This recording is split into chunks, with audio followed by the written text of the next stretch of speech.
Now we'll do a demonstration of Swahili. Swahili is a new product from Europe. It's like doing but with sand in it. Very, very beautiful stuff. It's a brushed on technique. One coat.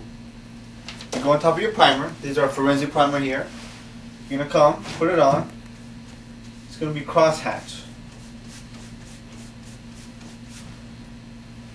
Put it on crosshatch. One coat process.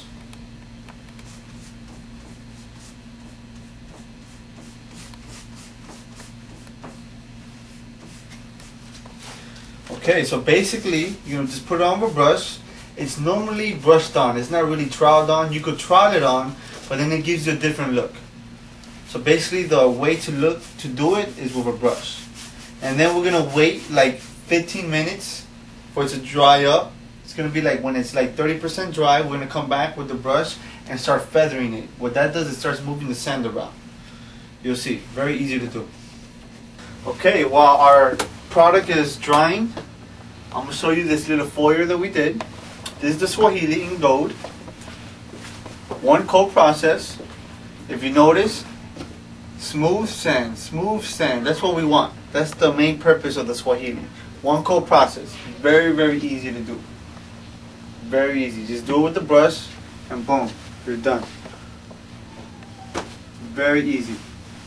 Okay, so it's basically drying. You're gonna come back with the brush and start feathering it out. What happens is you start moving the sand. I don't know if you could tell on camera. You start seeing smooth spots. Smooth spots.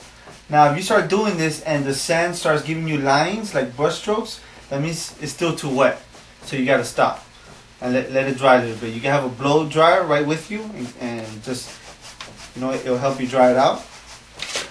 If the sand doesn't move, you can start putting more pressure with the brush. So it's basically drying. You come back with your brush. Like I said, if the sand is not moving, you put extra pressure on your brush to make it move. I already took out the tape. It's nice and clean. This is the way you do Swahili. Very easy. One coat. Very simple. That's it. Swahili.